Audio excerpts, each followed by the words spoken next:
રાજ્યમાં છેલ્લા 30 વર્ષ દરમિયાન રાષ્ટ્ર વિરોધી પ્રવૃત્તિઓમાં સંડોવાયેલા આરોપીઓનું 100 કલાકમાં વેરિફિકેશન કરવાના આદેશ ડીજીપી વિકાસ સહાયે આપ્યા છે. ગુજરાત એટીએસે 3 આતંકવાદીઓની ધરપકડ કરી તેમજ દિલ્હીમાં બ્લાસ્ટ થયા અને વિસ્ફોટકો મળી આવતા પોલીસ એક્શન મોડમાં આવી છે. આરોપીઓનું વેરિફિકેશન કર્યા બાદ તેઓનું ડોઝિયર તૈયાર કરવાના આદેશ જારી થયા છે. ડીજીપીની સૂચના માર્ગદર્શન હેઠળ વડોદરામાં પણ પોલીસ દ્વારા વિવિધ વિસ્તારોમાં તપાસ કામગીરી હાથ ધરાઈ છે, જે અંતર્ગત ડીસીપી ઝોન 2 મંજીતા વણઝારા ઉચ્ચ અધિકારી સાથે આજે વડોદરાના તાંદલજા વિસ્તારમાં કોમ્બિંગ હાથ ધરવામાં આવ્યું. તમામ રહેવાસીઓના ઘરે જઈને ચેકિંગ હાથ ધરવામાં આવ્યું હતું. કામગીરી સંદર્ભે ડીસીપી ઝોન 2 મંજીતા વણઝારા દ્વારા માહિતી આપવામાં આવી હતી. અલગ અલગ ઝોનમાં ઝોન 1, 2, 3, 4 4 ઝોન છે. 4 ઝોનમાં પોલીસ અલગ અલગ આસ્પેક્ટથી કામ કરી રહી છે. કે ધારો કે ઝોન 2 છે તો અમે લોકો રાવપુરા, નવાપુરા, નવલખી છે.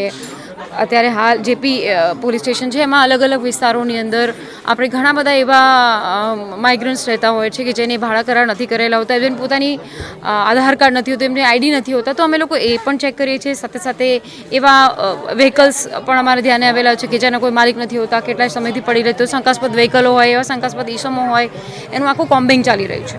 મેડમ, કામગીરીની ગુપ્તતા કેટલી પડે?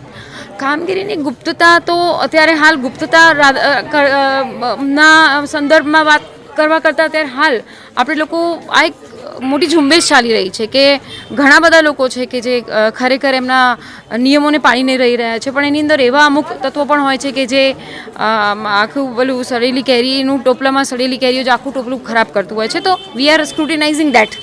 તો મેડમ, કેટલા વેરિફિકેશનમાં કેટલા આરોપી મળી આવ્યા છે? ના, અત્યારે હાલ ચાલુ છે. અત્યારે હું આંકડો ના કહી શકું. ધીમે ધીમે તમે આ તો ઘણા લાંબુ આખા વીકની અલગ પ્રકારની કોમ્બિંગ ચાલી રહી છે, તો એનો ટોટલ પછી જાહેર